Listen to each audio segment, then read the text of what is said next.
Maya Awad, le Sahara donc à l'honneur dans votre exposition Hôtel Sahara au Magasins Généraux à Pantin en région parisienne. C'est jusqu'au 2 octobre. D'abord, quelques mots, comment est conçue cette exposition ? Alors, plutôt que de parler simplement d'une exposition, c'est avant tout une saison culturelle qui s'articule entre deux temps. Tout d'abord une exposition, comme vous l'avez dit, qui va être vernie ce soir, avec 10 jeunes artistes qui sont tous issus d'un pays traversé par le Sahara.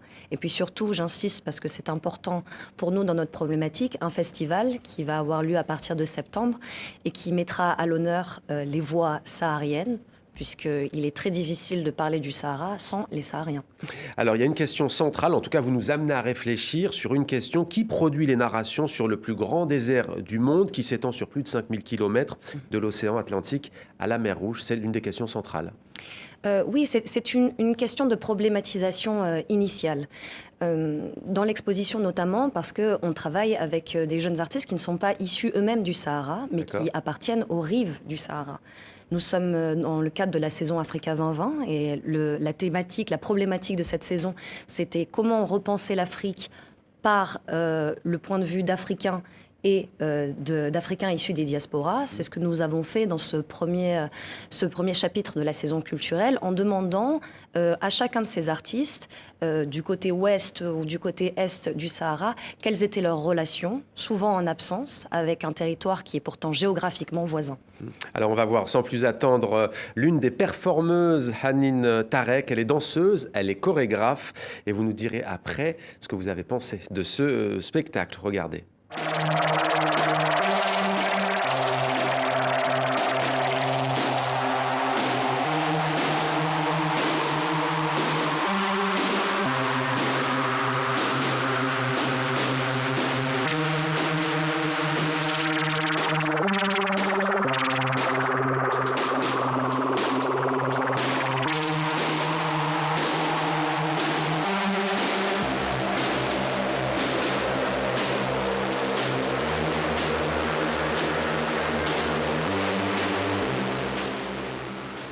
Voilà, racontez-nous cette performance qui est très agréable à regarder, qui suscite aussi beaucoup d'intrigue.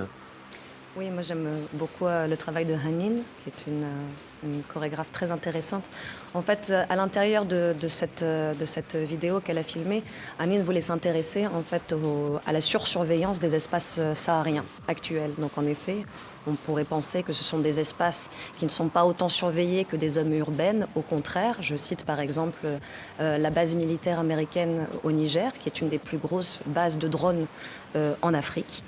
Et ce qui a intéressé Hanine, c'était justement ces phénomènes de sursurveillance entre mouvements intersahariens, que ce soit des Sahariens eux-mêmes ou que ce soit aussi des milliers de personnes qui sont lancées sur les routes de l'exil et de la migration vers l'Europe et qui transitent par le Sahara. C'est une artiste qui est basée en Égypte, hein, au Caire. Elle est kérote.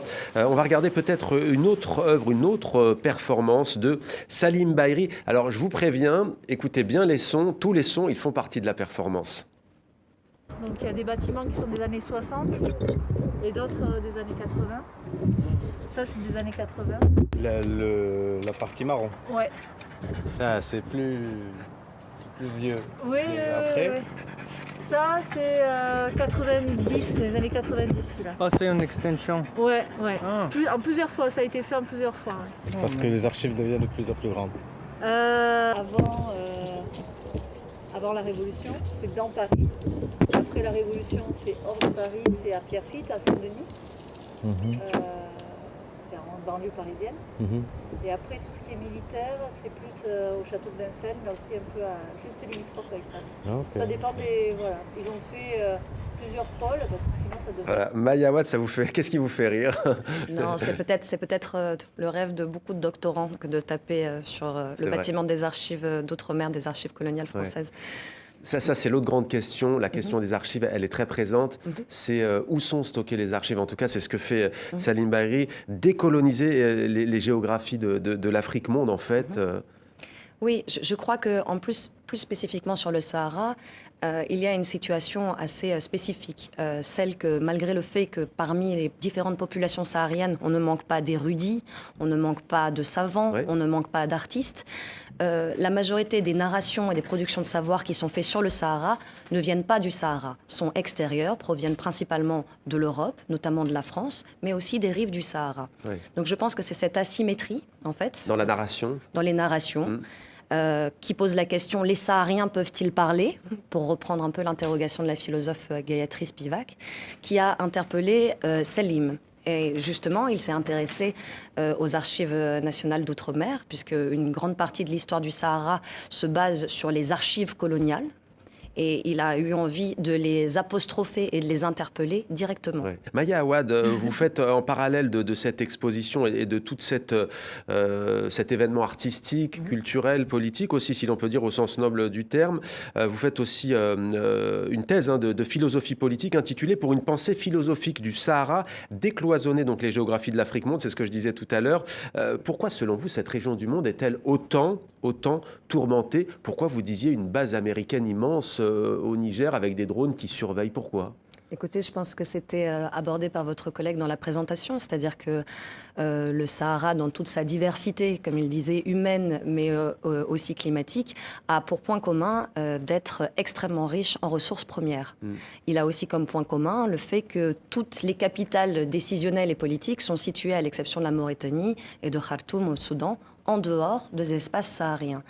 Et je pense que c'était peut-être aussi une question que vous vouliez me poser auparavant.